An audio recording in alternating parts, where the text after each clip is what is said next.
For having me. Anytime we can try to create some awareness and some education and spread answer any questions. That's what we're here for. I will be completely upfront with you. This is a first time Zoom presentation. So we've normally been in the classroom teaching this, and as you all know, that creates a lot more conversation, a lot more discussion. So, however you all want to go about interacting with me, I don't know the best way to do that. I'll leave that up to the co-host here to kind of help facilitate that. And people can answer, raise their hand somehow, some way, ask, just stop me. I'll try to have some breaks to where I can kind of stop and slow down and see if that's clear. Otherwise, I hate to say it, but it might be just a little bit death by PowerPoint. We'll try to make it somewhat interactive though. Is everyone on board with that? Okay. And can everyone hear me okay? Awesome. All right. We sure can. Hey, if they want to ask a question, they can just ask it in the chat section. And when you get breaks, I'll make sure and relay those questions to you. Okay. And can we start the chat now, just so maybe, because I don't see that on my screen right now. Maybe you have to start it and then it's there, maybe. I'm not sure how that works. It's there. At the bottom of your screen, you just click on chat. And yeah, I don't, let's see. Or if it's not at the bottom, look at the very top, and at the very right-hand side, you'll see 3 dots for a ... that brings down more, and you'll see chat there. Okay. Now, are you seeing, you're not seeing that though, right? You're still seeing the PowerPoint, right? Correct. Okay. All right, I'll leave that up in case something comes up, but we'll just start driving here. My PowerPoint. All right, so these are the things we're going to discuss today. We want to have a brief discussion about the different categories of drugs. I don't want to get too deep in the weeds on this, other than just explain that there are different categories of drugs based on some chemistry, basic chemistry. So we have stimulants. Stimulants are your cocaine, crack cocaine, methamphetamine, synthetic stimulants, things that are manufactured in a lab like ecstasy. And then there's some natural things like khat, which is basically like an herb. Your depressants, Xanax, GHB. There's basically, these are all going to be your prescribed type medicines that people will get illegally. You have another category which marijuana falls into, which is cannabis. Hallucinogens, you don't see a ton of this, other than like your back in the 60s and 70s. LSD was kind of a big thing.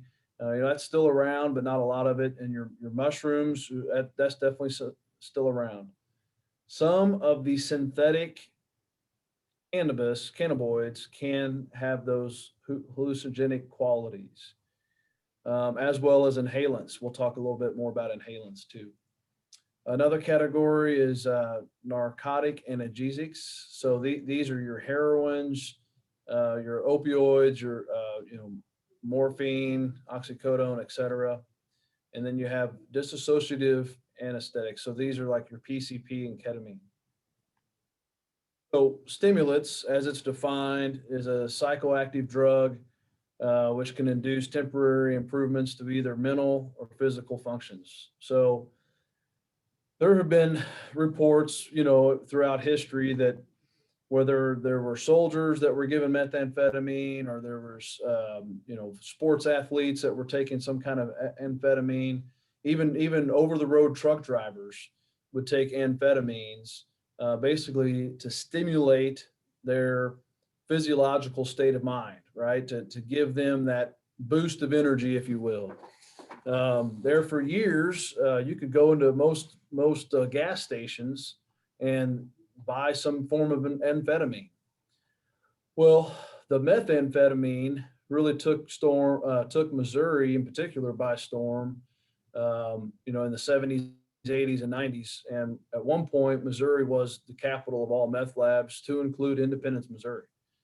So it really hit home. The methamphetamine world has changed quite a bit, but we still see quite a bit of it. The locally grown, harvested methamphetamines are made by some of your household chemicals. You could go to Ace Hardware store and buy the majority of what you would need to make methamphetamine, in addition to some of your pseudoephedrine drugs there at the local drugstore. We had a law that changed in Missouri a while back that required the pseudoephedrine to be behind the counter.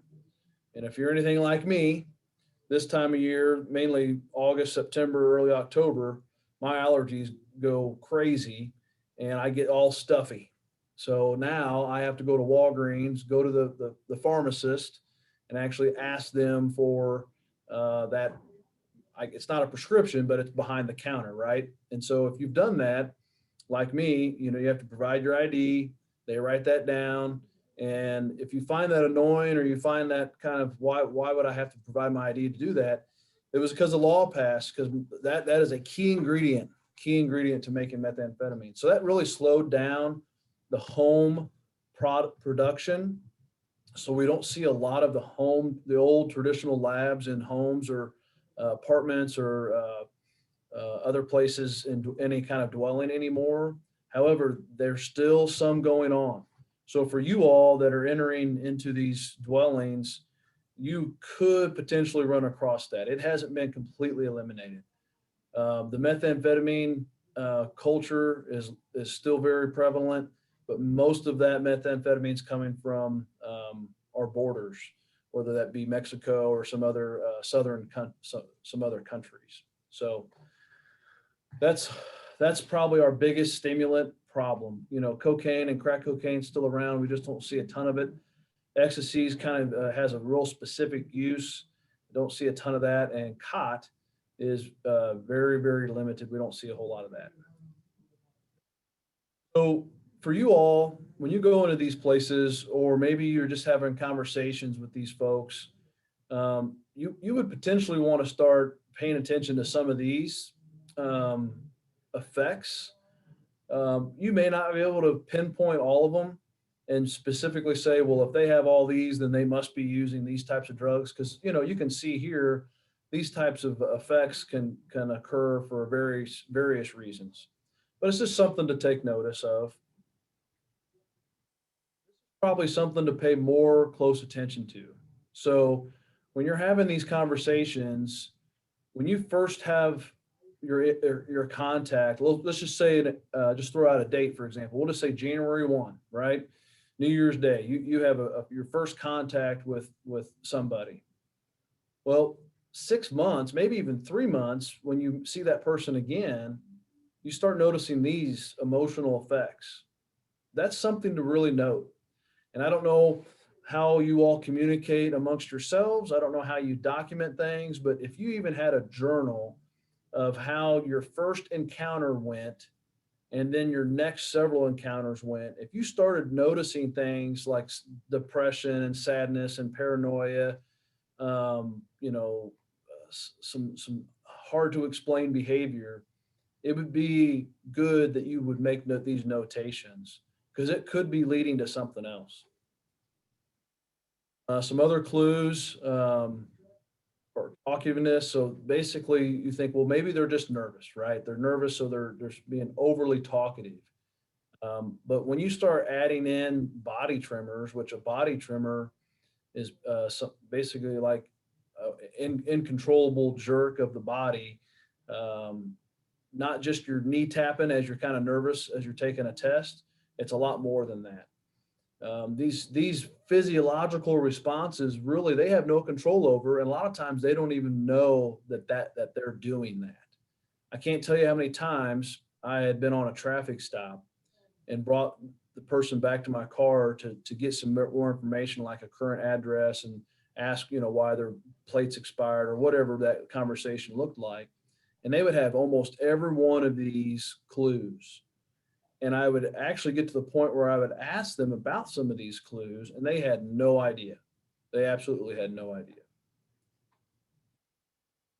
So, some specifics about your cocaine and crack. The use of crack is usually the highest in the 18 to 25-year-old categories, largely in males between 20 and 30.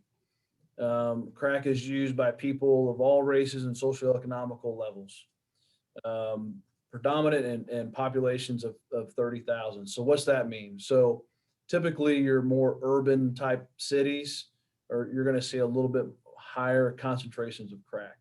Personally, in a 20-year career, and I should probably back up, I apologize, as part of my uh, Zoom presentation 101 here.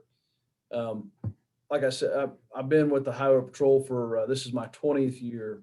19 of those years, I was in in and on the road in the communities, you know, patrolling, stopping cars, working crashes, doing all those types of things. So I have had multiple encounters with multiple people with a variety of different impairments, drugs, possession, all kinds of things you can think of. I'm not an expert by any means on this topic. There's far more better people to talk about it, but I feel like with 20 years experience, I can pretty much summarize what we're trying to achieve today.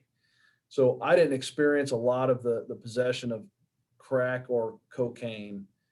Don't see that a lot. Now I'll talk to some friends down in Kansas City, maybe over in St. Louis, and in those more heavily or populated areas of urban core, you might see that. Street names. So you may take notice of this in case there's some phone conversations or some other things that you may just kind of catch you off guard if they're saying something. But again, I don't see or hear a lot of this talk. Coke, powder, snow. Those are probably the three most common. What it's going to look like now. This is cocaine. So cocaine's typically more like white powder. And a lot of times, you're not going to have what they call pure cocaine. So, the cocaine is harvested from a plant, typically in our South American countries, so Central American countries as well. So when it's brought up here to the United States, it's cut with other substances, and typically it's a powder based substance. So this is probably your most common picture of cocaine. If you see it, it looks like maybe baking powder or powdered sugar or something to that effect. When it's shipped, it will come typically in a block. This is a 1 kilo or 2.2 pounds brick. So it's been compressed. So when it goes to be divided up into little baggies for additional sales, typically you're not going to buy 1 kilo. You're going to have some individual use or maybe a smaller amount. So your dealer is going to just start shaving this down and breaking this up and then packaging it and then selling it in a little plastic baggie. Various ways cocaine and crack can be ingested into the body. So these are typically folks that are using crack with these types of glass or metal containers. Um, Cocaine, you watch most any movie where they're talking about cocaine, the people are snorting it through their nose in that powdered form. Crack is more like a little pebble, and it's a little more condensed and hard, and it has to be heated up and smoked for it to for those folks to ingest it the way they want to. Now you can heat it up and you can shoot it up too. But most of the time, you're going to, like this guy right here, that's how it's going to be ingested. And that's what that looks like, crack cocaine. So the bigger clump up to the right, that's a larger amount. So you would just take a little bit of off of that and put it in a little glass pipe. And you can see a smaller amount compared to like a paper clip here. Any questions on the crack cocaine or cocaine? Okay, I didn't see anything pop up in the chat, so we'll just kind of keep on driving. Spoke a lot about methamphetamine already. We see a lot of it. So like I said, 20 years of being a trooper, and I have seen 20 years worth of methamphetamine. It is not slowed down. Whether it's called crank, speed, ice, crystal, glass, dope, go-go. I've heard all those names but go-go. Crank and speed were kind of the old kind of 70s biker gang type terminology for it. But today, ice, crystal, dope, those are all very prevalent, used nicknames or terms for methamphetamine. Methamphetamine is highly, highly addictive. Methamphetamine, it doesn't take a little bit. You see this illustration here of a dime size. That would be a lot of methamphetamine to smoke all at once. Okay. So you can see the substance here, and this is what I used to see. So this is probably some homemade, homegrown, if you will, methamphetamine. I used to see this quite a bit. This almost exact color. Sometimes it'd be sometimes a little darker or maybe a little lighter, but it always kind of had that yellowish tint to it. And that was usually the meth lab, the old traditional meth lab type substance. In fact, there's a couple of times I thought it was kind of like dirty cocaine before I really knew what I was looking at. I come to find out it was actually methamphetamine. Now, this is methamphetamine. Looks completely different. Completely different. I'm going to go back.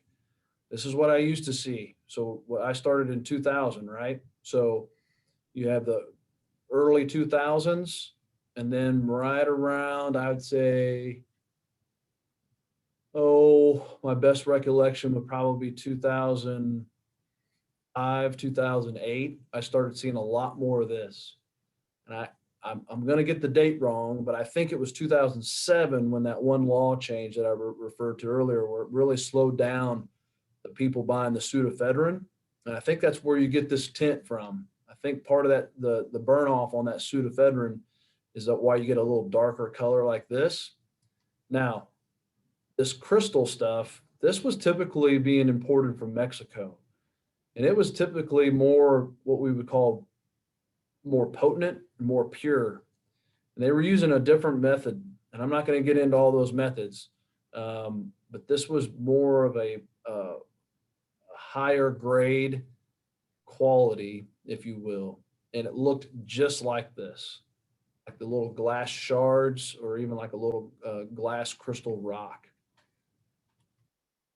You can see here, this illustration here against the ruler, if you're looking at just the rock against that ruler, what is that? Almost about 3.5 inches long or so, about an inch thick. So that's a lot. That's a huge chunk of methamphetamine. That would have a high value, and it also last a personal user for quite a while.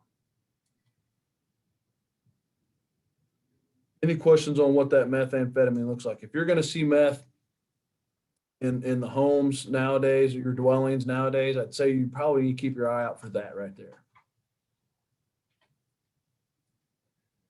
The effects of methamphetamine. So it really has so many different chemicals. It really truly eats your body from the inside out, and it can happen relatively quick. You have this lady here, and I don't have the time frame on this one. The other pictures I have more of a better time frame. But it didn't take long for her to go from the very first picture to this last picture. You can see a little bit better illustration here. Now, this took over a period of some years here. You'll notice how her hair, it's more full. early on. Now it's getting thin. Well, you can make that argument. Well, she's getting older, but it does have a different look to it too. But look at her skin, look at her complexion, look at her how things are. Her cheekbones are starting to stick out. Her eyes, just lots of different things. Her teeth. Here's someone a 3 year difference. 3 year difference. Take notice of those red blotchy and scabs on her face.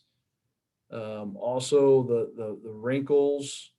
Um, you know, Traditionally you wouldn't wrinkle that much in a 3 year period. Again, look at the hair. She still has a full head of hair, but it just has a little bit different texture to it. The biggest indicator here are these red marks. This guy here, 3 months, 3 months, and he has this. I saw this a lot. I saw these scabs, and you think, well, what's happening here? So there's because of these foreign chemicals being introduced to your body, it really is eating your body inside out. But it also, because of the epidermis, they'll have this tingly feeling sometimes, and they start to pick at their skin. So it's not just going to be on their face, it's going to be elsewhere on their legs, their arms, their body, all over. And they pick and it bleeds, and they pick and it bleeds. And it's just it's a lot. It's an extreme form of skin irritation is what it is. Um, so they have a specific look to them. This is probably the best picture that represents that. And you can't, go quick to judgment when you see someone. You can't just quickly judge, oh, they must be a methamphetamine user. I mean, they could have some other kind of skin irritation going on, but really, you do pick up on it. You will notice it.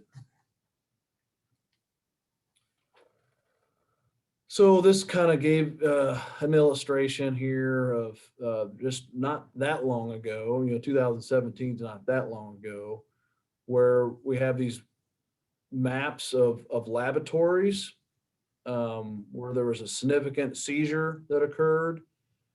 This isn't just a small little incident. This would be more of a large, significant incident. You kind of see the geographics here and how the Midwest has a fairly large concentration. In fact, you look at this slide here, and 12.6% of the total number of meth lab incidents compared to the entire nation. So that's a pretty large concentration right here in the Midwest of these types of incidents. Any questions about the meth lab? So the meth, and we'll get into later in the PowerPoint. We'll get into the part where we talk about what do I do when I walk in. Will there be any specific odor? And since we're talking about meth and the fact that meth still is something you'll see a lot, if they're cooking it, which I doubt they will be, but if they are cooking it, you may smell a strong odor of anhydrous. You typically you're not supposed to be able to smell anhydrous, right? So it's actually the waste from the gas. And the best way I can describe it is like cat urine. If there was a high concentrated level of cat urine, and maybe you all have experienced some of these dwellings where they've had pets and that urinate, and you kind of know, you recognize that smell. So a high concentrated smell of cat urine will be a red flag for you all if they're cooking. Now, if they're just smoking the crystals, you may not pick up on that odor quite like that. I doubt you'll run into these meth labs. I don't have a ton of photos on the actual meth labs because we just don't see the traditional labs like we used to. The reason why there's another reason why everyone shifted away from the homegrown meth to what we call Mexican meth or the ice or because the ice, because it was coming from our southern borders, it was actually coming to our southern borders in a much larger concentration, a more potent concentration, and it was cheaper. So most of your meth abusers realized, hey, I can't make meth like I used to. Um, its stuff's better where I can get the crystals and it's cheaper. So I'll just use it. And that's usually what you're going to see. So really you just need to keep an eye out for those crystals. And again, just like I showed the picture of the glass smoking pipe for the crack cocaine, that's what you're going to see a lot too. You'll see a glass pipe that they'll use for smoking methamphetamine as well. Some people will actually shoot it through their veins through a syringe. So you have a little bit of that going on too. But most people are ingesting it as they inhale it through smoke. Um, some people will snort it, but not very many. Not very many. Any questions about the meth? I know that's been a hot topic before. Not seeing anything in the chat box, so I'll keep on moving here. Ecstasy, it's another stimulant. We don't see a ton of it. It's still out there. Ecstasy is mainly, it became kind of widespread in the 90s, I'd say probably mid to late 90s. And there was this thing called rave parties. So basically, late teenage, you're 20 something, even into your 30 something. And then there was also, there's a wide range of people actually, but they would have these rave parties. You have, trying to think of the name of the music genre, kind of like a new version of a disco, but it's more of a high energy club type music, very high paced. You'd have, dark type places where they would light it up with glow sticks and various other stimulating light sources. And oddly enough, these folks would show up to these bars and they would hit the dance floor. You'd never see them buy one beer. You never see them buy one glass of wine or margarita. They'd just be drinking a lot of water and a lot of orange juice, oddly enough. And I've had friends in the bartending industry become very, suspicious of that activity because they were acting, for lack of a better word, kind of crazy. They're just highly excitable people.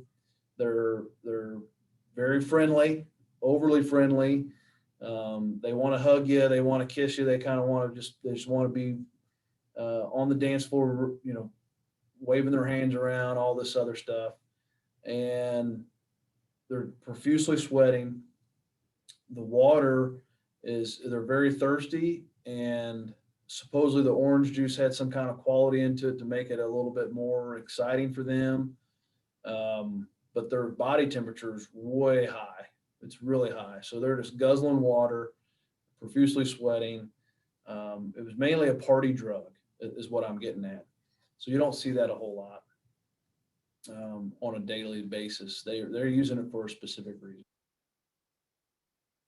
So if you would see this, this would be the pills. So little tablets could be easily mistaken for Tylenol or an ibuprofen or whatever. Now these little stamps that have been put on them, obviously that would stand out a little bit more to you, but some of them won't have any stamps at all. Some of them will just look like vitamins. In fact, if you were able to question somebody, what is that? They'll probably say, "Oh, it's my vitamins." It's herbal. They're not going to say prescription because there's no container for that, right? So they're going to say it's herbal or it's a vitamin.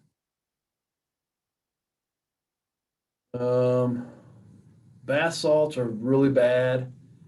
We've had some really bad incidents with people using bath salts. Don't have a ton of information on bath salts. I think the people that were taking bath salts realized how bad it is. Most of them overdosed on it. A lot of people died on bath salts. So I think that those people that were using decided, hey, if I survived it, I don't think I want to try it again. Cot, I don't think you're going to see this. I've actually seen this just one time. It's an herb. Um, looks just like that. Though you'll actually see it in that form, you probably see it in a little different form, or it might be shredded up a little smaller than that. It's grown naturally. It has a stimulant quality, similar to some of these other drugs. I think at a high concentration, it could be somewhat of a hallucinant too.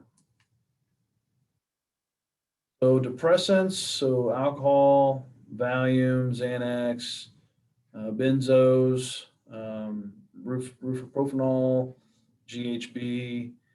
Those are all depressants. I think we all know pretty much, what a drunk person looks like. I remember when I first stopped somebody, they were in a drunk-like state of mind. They were exhibiting drunken behavior. They had zero odor of intoxicants on their breath. And we have a little thing called a PBT. It's a portable breath tester. We can do it right there in our car. It's not an official test. It's just a field sobriety instrument. And it would come back 000, meaning that they had zero intoxicating alcohol, intoxicating in their blood, in their breath. So you start scratching your head thinking, well, why is this person so disoriented? Why is this person so, drowsy and has, the slurred speech? Why is this person acting like a drunk, but they don't smell like a drunk, and they blow a 000 on the PBT? Well, it's because of these prescription pills like Valium and Xanax, and pill popping's been going on for a long time. It's growingly even more popular. We'll get into that a little bit more in a minute. But it surprised me in the years that I was working the road looking for drunk drivers. That's part of the Missouri Highway Patrol's mission, is to remove drunk drivers from the roadways. How many times I'd come across somebody that was popping pills. A lot of times they're prescribed to those people. They're just abusing the pills. I've come across people that just refilled their 30-day, 30 pills prescription at the pharmacist, and the pill bottle's half gone. They've most likely taken way too many than they were supposed to, and they've probably sold some too. Marijuana. This is a very common drug. It's still illegal in the state of Missouri for recreational purposes. However, as you all know, for medicinal purposes, it is now legal. There are several states in the United States that have legalized marijuana in the sense of recreation marijuana. However, the federal government still says marijuana is illegal. So with you all being, I think, part of the federal government, I don't know how that changes your all's reporting. I don't know if you would report that to your federal partners. I'm going to get into later in this discussion about how to report and who to report it to, and typically that's your local authorities for the dwelling that's in question. But not to get too far off subject there, you just have to pay attention that, there's a variety of people using marijuana for a variety of reasons. However, most people that are using marijuana for it's an illegitimate source. They're using it for illegitimate reasons. So these are things to pay attention to. You'll see bloodshot eyes, the smell. If you've never if you've never been around marijuana and you think, well, how would I pick up on that odor? It has a distinguished odor. Some people will compare it to burning leaves. So like fall right now, you'll smell people burning leaves. That would probably be a very close odor. It kind of has sweet, foul smell to it a little bit. You'll most likely recognize, hey, this is not cigarette smoke. Okay. Um, there's also, I think it might be alfalfa. I think it might be alfalfa. If you have a high concentrated source of raw alfalfa, that might produce a similar smell too. So those are points of reference. Um, people you may have seen people that have been, stoned. So they have this kind of disoriented type appearance. They're alert for the most part, but they're just a little bit sluggish. This is the typical paraphernalia you'll see. You just take this picture, for example, um, the glass objects, there's 4 glass objects. The bigger 2 would be considered what we call a bong. There's another glass object, I think that's glass, and you're going to actually put water in that device. That's a water bong. You got 2 glass smoking pipes. Um, in fact, the bottom one next to I think those are forceps there. Um, that's probably your most common one. The glass, they call that a bowl. These are some of the slang for your paraphernalia. They call that a bowl. And then there's a metal pipe there too. Um, the little circular thing that's got the little bitty marijuana leaf that kind of brown. That's a grinder. So people will get the buds, the clumpy part of their marijuana source. They'll put it in a grinder and they'll make it really fine. And then they could roll it like a cigarette. So when you see the hempire, um, I should have a picture of zigzags. I don't know if I have a picture of zigzags, but they'll actually get it real nice and fine to make it similar to like a tobacco tool. They'll actually use those papers and roll it into a cigarette. So here, this picture here, this marijuana would want to be a little bit more ground up. So you use your grinder and then you'd pack it into one of the bowls or one of the pipes or one of the bongs or roll a cigarette and then smoke it. The reason why the forceps are in there is so they can smoke every last little bit. So if you're hand rolling a cigarette, there's no filter on it. Okay. So as you're holding that cigarette, it's going to get hot, right? The closer it gets to being all the way to the end. So people want to get the last little bit. They don't want to waste any. So they'll grab up those forceps, they'll hold it in the forceps, and then they'll still continue to smoke it. So that's why you'll see those laying around. You can kind of see the paperclip in the back. So that gives you this amount. That's probably a typical amount for one person to use, maybe at a party. You may have just that little amount for one person to use at one party. They'll typically need more if they're going to be taking it to a party and sharing it. You can see here we have in the lower corner there is the compressed brick again. So when this is being shipped, smuggled into the United States from other countries, they're going to put a large quantity and they're going to compress it down. And then when it gets broken up into other chunks, then it's going to be farmed out to your smaller dealers and then your users. The leaves that you see in the other picture on the lower half on the other side there, that's just the leaf itself. What we're really after is the buds. So in the taller picture or the picture up in the center, you can actually start seeing some of the marijuana, what we call budding out.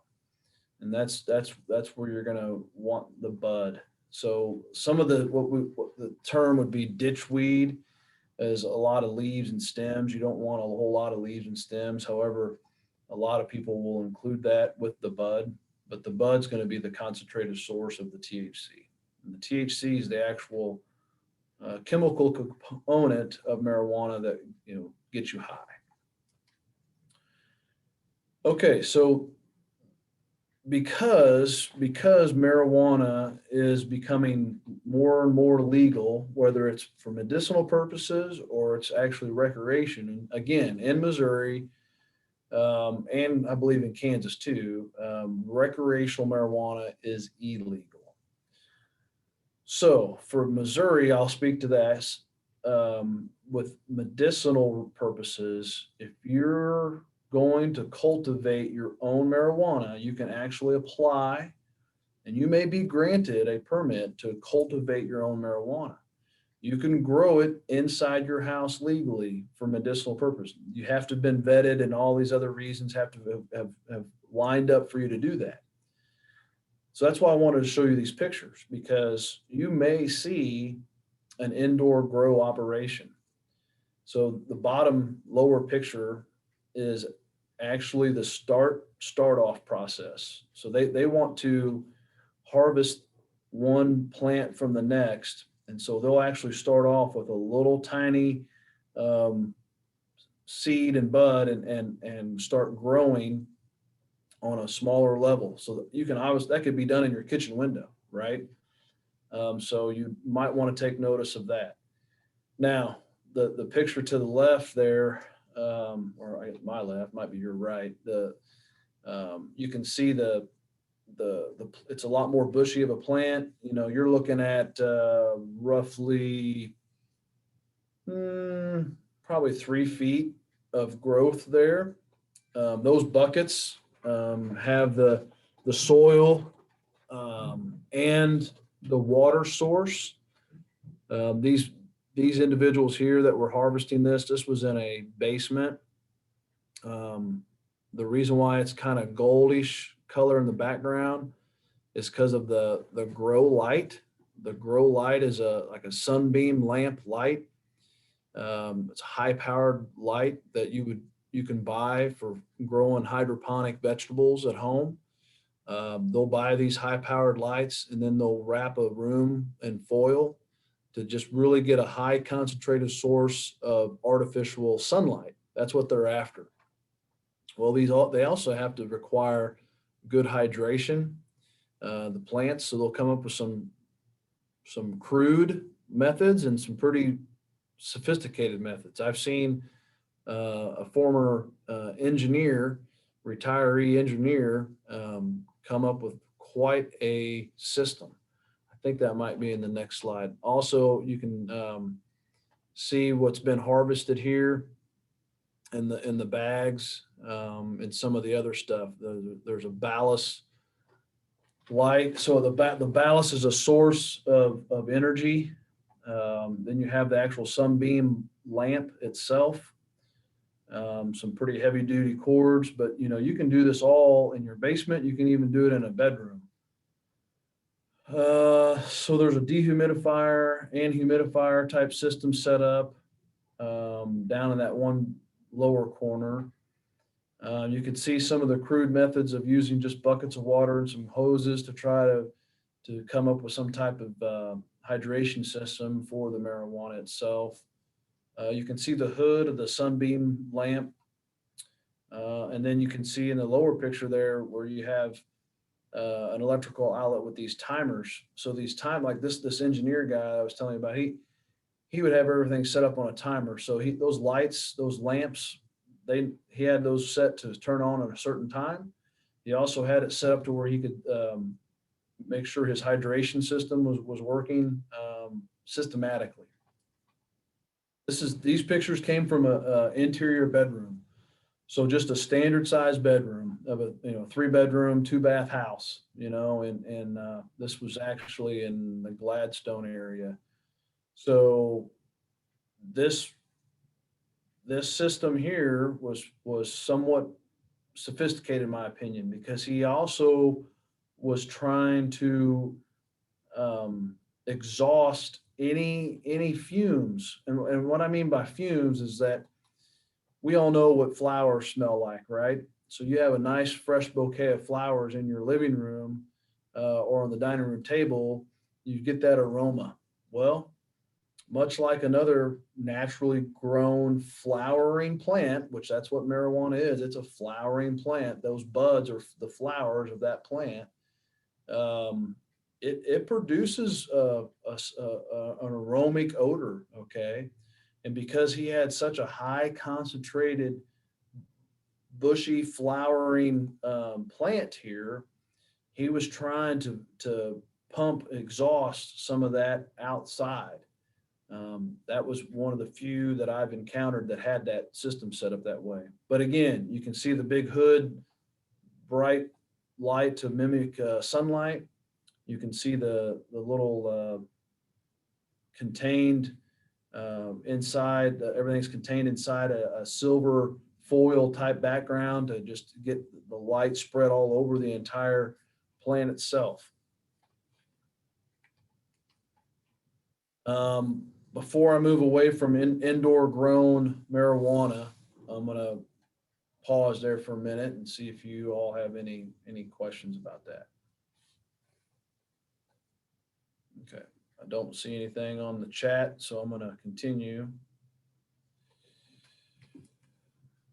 Okay, so marijuana, because it went legal in some states for recreational purposes, the industry expanded. And what I mean by that is THC oils, THC wax, THC edibles.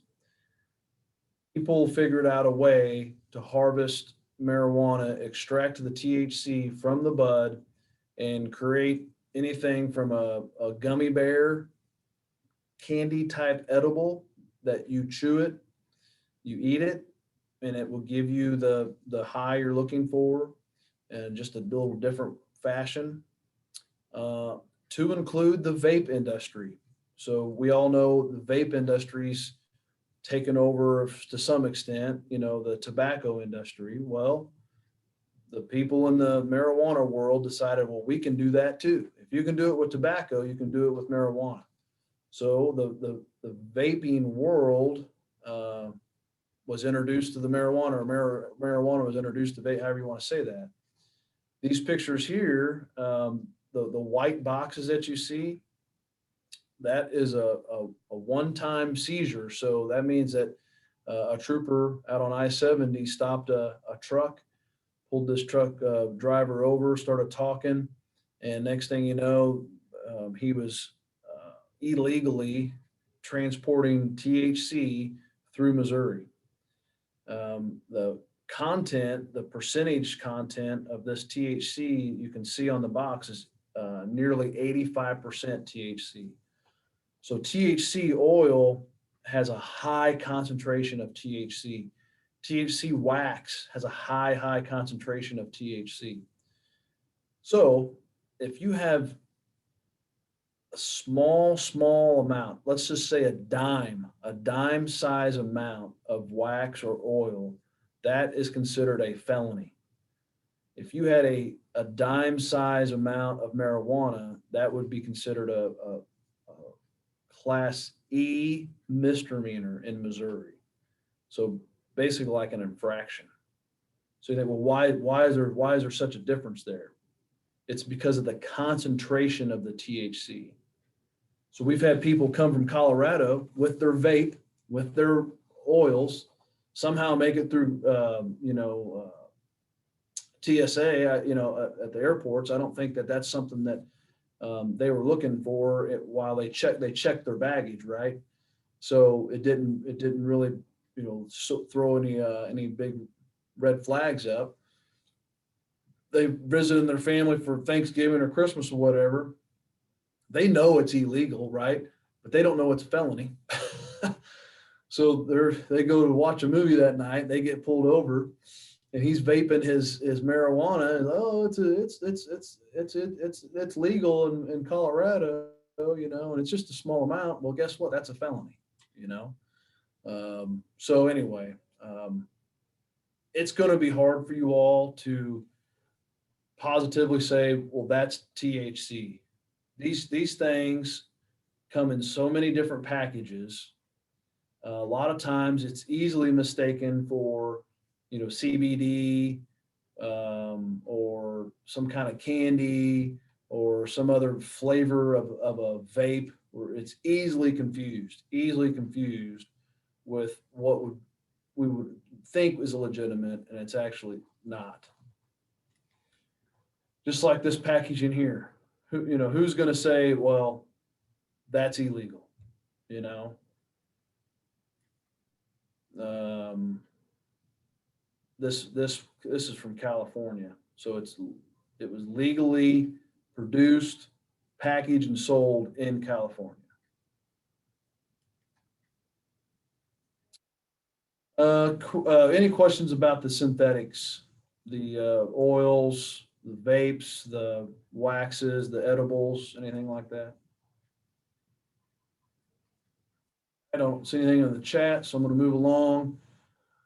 Really just going to talk briefly about this. I've got some pictures here to kind of show you too.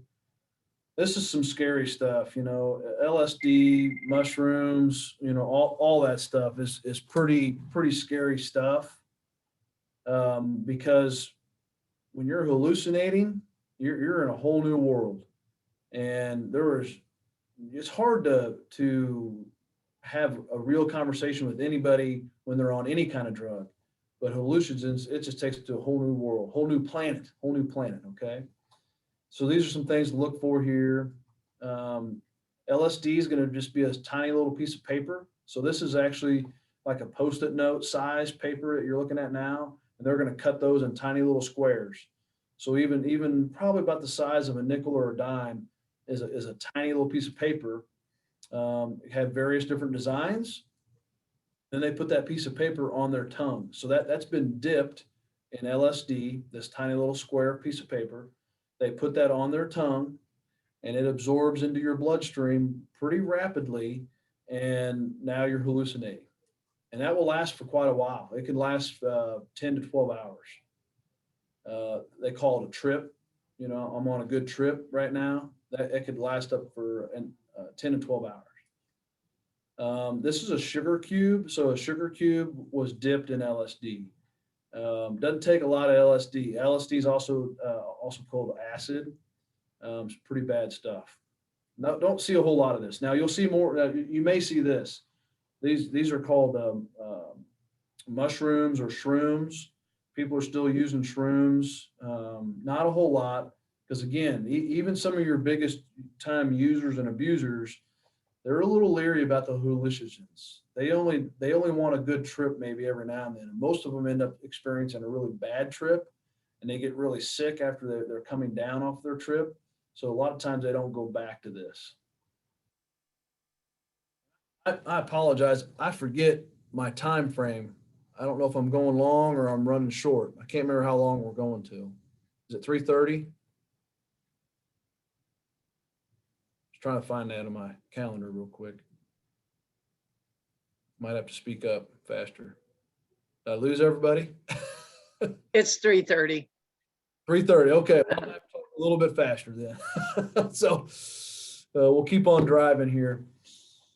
All right. So for your youngsters, because the youngsters are they're wanting to experiment because they may see mom or dad or brother or sister using the drugs we just covered, but they're having a hard time getting access to it. They're having a hard time getting the tobacco, the alcohol, the marijuana, the other drugs. So what they'll end up doing is they'll end up turning to a household cleaner, like Scotchgard, for example. Okay, and they'll huff or inhale something like Scotchgard or something like gold paint or even gasoline fumes. They'll huff these things. Again, a highly, highly dangerous encounter with a chemical. The effects, they'll feel high, if you will. They'll possibly hallucinate depending on what that substance is. And their behavior is off the charts, right? Their pupils are going to be extremely dilated, or I'm sorry, constricted, meaning the pupils very, really, really tiny, really, really small. So it's important to pay attention to the inhalant abuse. And remember, it's probably because they're not getting access to these other substances that mom and dad or brother or sister have access to. So they're looking for still that high, that altered state of mind, and they're finding these dangerous chemicals to inhale. All right, so heroin use leads to painkillers, or painkillers can lead to heroin use. It's all basically the same because it's all what we call an opioid. Oh, hang on. I got a question. We had to unhook the gas line. Yep, there you go. Yep, absolutely. Yeah, it's crazy that you're chasing a high that bad. You can't find, maybe mom and dad did do a good job by locking up their marijuana, right? But then they'll reach underneath the sink and find some Scotch Guard or something, or whatever. Yeah. So thanks for pointing that out. Opioid abuse is crazy because, I'll use me as an example. I think I was 20 years old. I had to have my wisdom teeth taken out. What the dentist prescribed me for that pain was a Percocet. Percocet's is an opioid. Okay. It made me feel worse than the pain. I didn't like it at all. But some people thought, wow, not only did the pain go away, I went into this whole new state of mind, this whole new feeling I've never experienced before. And some people love that. Yeah, I get it. Let's make the pain go away. That's all I was taking that for. Well, I didn't like the other effect that it had. So I actually had my mom go back and say, hey, get him something else. He's in pain, but he can't take the Percocet, so I ended up getting the crazy big, Tylenol or whatever it was. But there's a large population out there that's going to use your heroin. And if they can't get heroin, because heroin's sometimes hard to get to, they're going to turn to your painkillers. Okay. Because painkillers are easy to get a hold of. You can get them legally through your doctor, through your pharmacist. You can find them illegally in the sense of someone's got a connection somewhere, and now you're paying anywhere from maybe $20 to $30 to $40 a pill, depending on what the dosage of that pill is. It's pretty alarming that the CDC would say that 91 Americans are dying every day due to an opioid overdose. So that's heroin and the pills that we're talking about, prescription pills. That's crazy. Kind of talked about that. So you have your sense of your euphoria. That's what I was experiencing. I just wanted the pain to go away. But because it was a high dose of Percocet, I guess I experienced euphoria, but I didn't like that. People over time, as the more they use it, they'll get to the point where they just don't feel it anymore. So there is a tolerance that builds up in these people. Look at here. See the dopamine that's being released. So all those different factors that you see, the level of dopamine doesn't even compare to heroin. Heroin is just completely off the chart with dopamine. These people are pretty whacked out of their mind. Probably some of the more scary incidents that I've had where people were operating their motor vehicle down the highway, popping pain pills. Really scary, really bad crashes. People have obviously killed other people because of their inability to drive under these abuses. Never seen white heroin. I've always seen the brown heroin. In fact, I've never seen heroin quite that in this state. This is more of a pure state. A lot of times it's more of a tacky, kind of molasses, kind of a tarry type substance. And they've probably used it in a cotton ball so they can reuse it over and over again. Sometimes you'll see it in foil because they have to heat it up. And once they heat it up, it gets a little more liquidy. And now they can use a syringe to inject it or smoke it. That's typically, a lot of them are using syringes when they're injecting heroin, but some of them will smoke it too. That's there you go. That's the picture I was talking about. So you can kind of see the small little foil where they've used it over and over and burned it a little bit over and over. the little rubber bands or how, or little balloons. There's heroin inside that balloon. A lot of times they'll smuggle that in places I'd rather not mention that. Here's your pain pills. Actually, that's heroin still.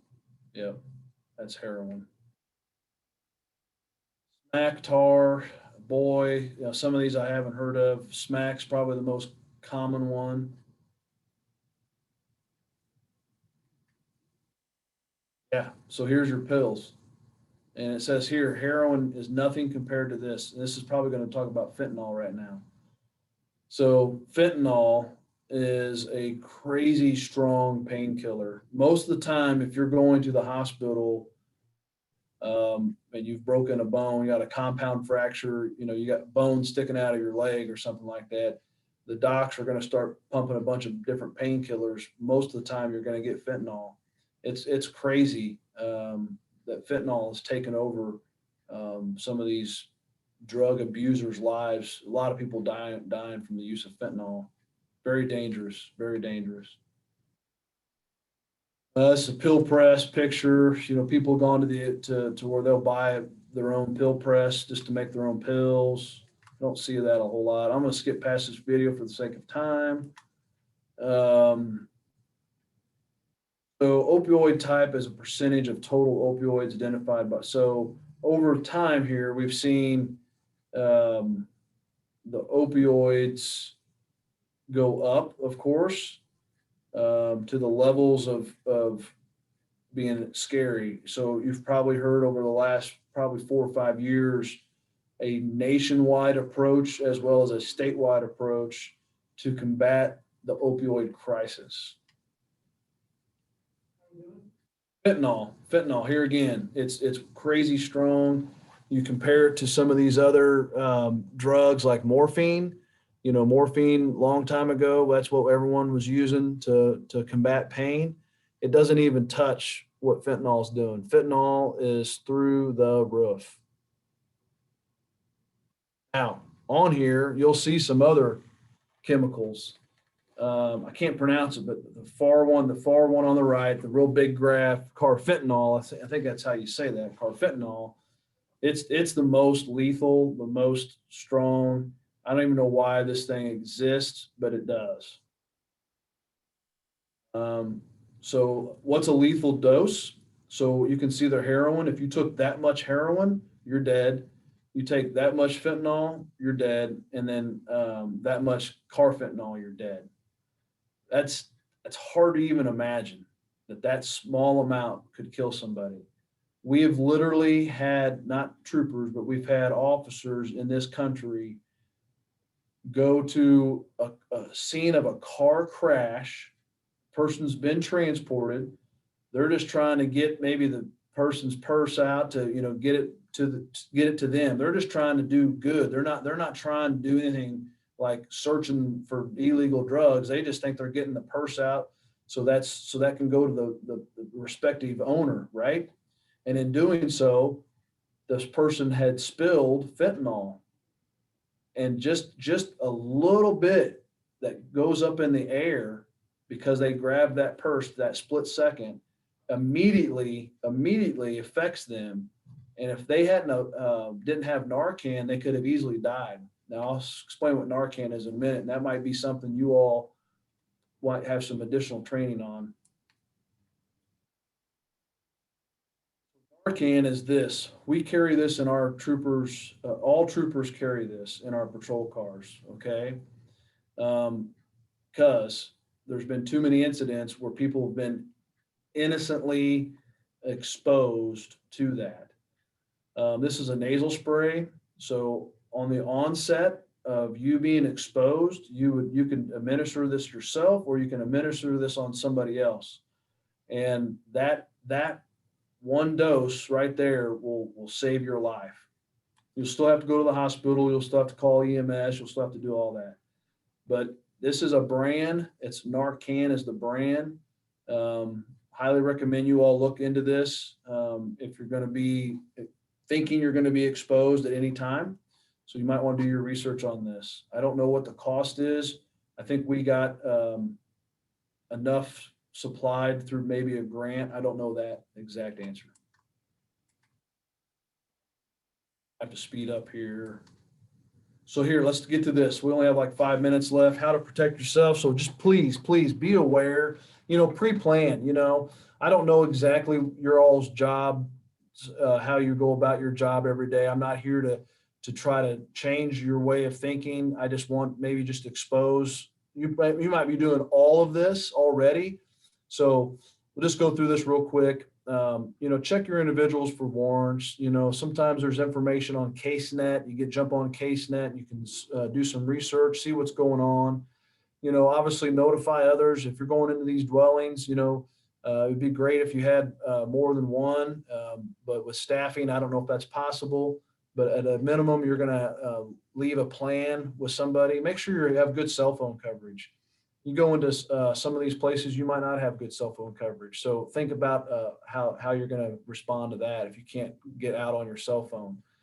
Upon entering the dwelling, make sure you know who's present and ask, hey, is it just you here today, or you got some other people with you today? And who are those people? Why are they here, kind of thing. Use your eyes, ears, and nose. And what I mean by that, as you open that front door, start doing a scan, start listening. And when I say nose, you'll know if you smell that real strong odor of cat urine. You'll know if you smell those burning leaves now. You'll know if you smell something suspicious that I don't want to go any further. Now it's time to back out. Have a command present. What I mean by command presence, I don't mean that to be authoritative at all. I just mean to have confidence in how you present yourself. You don't be meek and timid. Be confident in how you present yourself to those folks. Okay. Know the exits and have an exit strategy. And don't physically engage with anyone unless it's absolutely too late and you must defend yourself. Okay. It's not worth that physical engagement to try to detain or do something that is questionable with your all's policies and procedures. Don't touch, sniff, or taste. Oh my gosh, you watch the old Miami Vice movies from back in the 80s, and you'd see Don Johnson, tasting the cocaine at the drug bust. We don't do that. However, we are curious people, right? We do kind of want to touch things, and we kind of want to smell things to kind of better. How many times you reach in the refrigerator for that gallon of milk to see if it's expired? Well, it says right there it expired 2 weeks ago, but what do? You open up and you smell it anyway, right? So, then we definitely don't want to taste it either. So just use common sense. What I would ask you all, do you have an exposure control plan? If you don't, look into what an exposure control plan is. If you have one, familiarize yourself with that and designate someone to help you know what that plan is. PPE, personal protective equipment, big, right? So gloves, we all are wearing face masks nowadays, right? So maybe have that N95 with you. Some other things, eyewear, you don't want to get spit in the eye. Before COVID, we still didn't want to get spit in the eye, right? Because people carry lots of nasty things with them. How to report it. So call your supervisor and follow your policy and procedures. I don't know your policy and procedures, so familiarize yourself. Yes, I'm sorry. Can you explain exposure control plan? Would the local police department assist with that? Okay, so an exposure control plan, basically what that means is it's going to be unique to your agency. So like for us, we know that if I get cut, okay, and I'm trying, and if I'm trying to arrest somebody and they're fighting me, and somehow I get cut, and maybe that person's already bleeding, and that my hand brushes up against their blood, I don't know for a fact that I've been infected, right? I have no idea. It could have been just viral incidental, no big deal. I just need to wash my hands, put a Band-Aid on, and go about my business. However, technically, by our exposure control plan, I was exposed. I was on duty, so workman's comp would kick in. I need to be tested, okay, and the subject needs to be tested. Those things could be done voluntarily, meaning we can get the suspect to voluntarily to consent to the blood, or we can get a search warrant through the local prosecuting attorney. Regardless, they need to be tested. We've had officers that were exposed to people that had HIV. The person admitted that they had HIV, and we knew that either saliva or blood had been somehow exchanged between the two, right? So that initiates the plan, meaning we all get tested immediately. And then if there is some other kind of medical procedure, workman's compensation is going to kick in and handle those types of things. So exposure control could be you walking into that meth lab, okay? And you're surrounded by those odors because it's an active cook and you've inhaled that. You didn't have an N95 because you didn't know any better. And you're like, I get out of here. Well, the fact that you walked in and you walked out, maybe less than 2 minutes, technically you're still exposed. So again, there's some other things there to document because you may not have the realization that, oh my gosh, I'm sick until a long-term effect applies. Because you've documented it now, because that incident was documented properly, workman's comp would kick in if something came up down the road. So I don't have a ton of background on exposure control. Those are just some examples of what an exposure control plan is. So it's something to research for sure. Call your local authorities when you're seeing something suspicious, like controlled substances, some bad drugs, some things that aren't just adding up.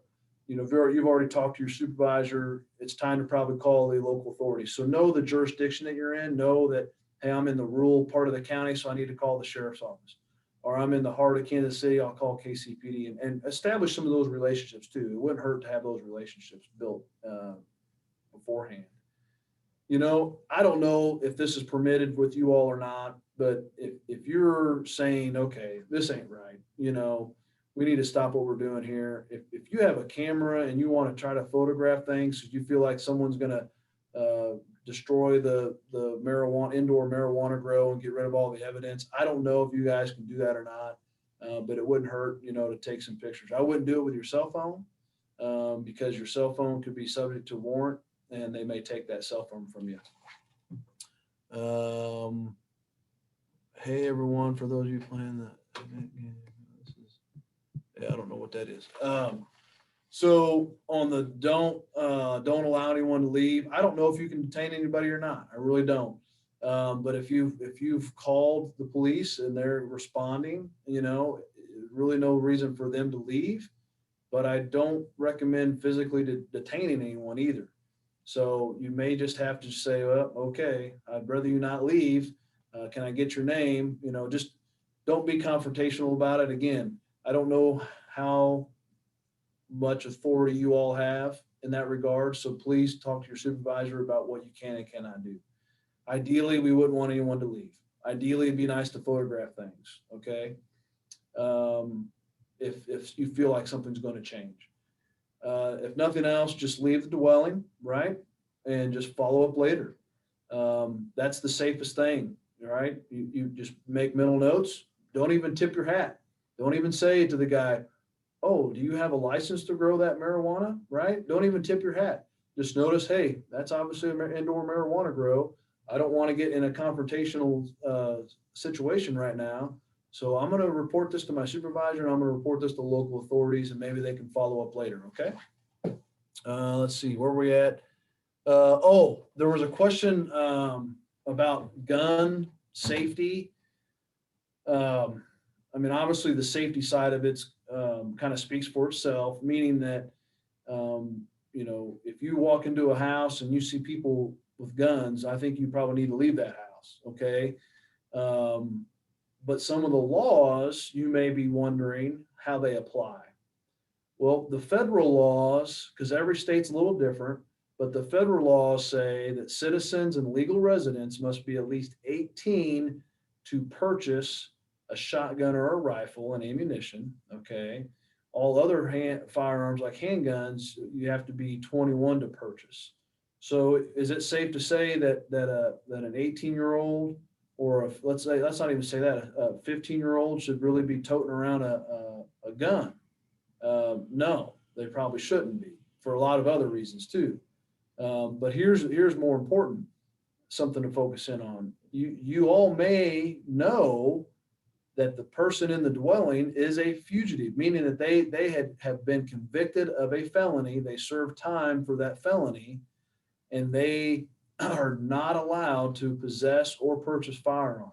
Okay, that could be something. Should be something you would report, and the ATF wants to know that. That's a federal violation of law. The concealed carry is a big question. So people in Missouri, first of all, can open carry. That means I can be the average citizen walking down the street, walking into Quick Trip, get a soda. Meanwhile, I have a pistol on my hip in a holster that everybody can see. That is a open carry, okay? Concealed carry.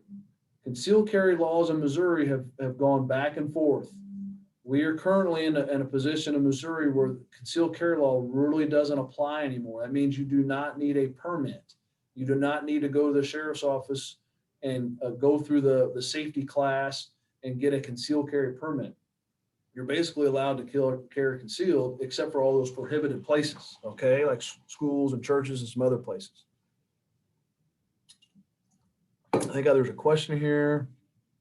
We've gone over time. We need to wrap it up. Yep. I got you.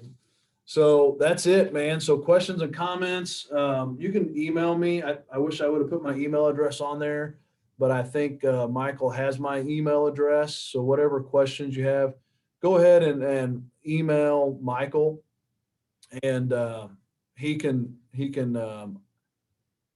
forward that.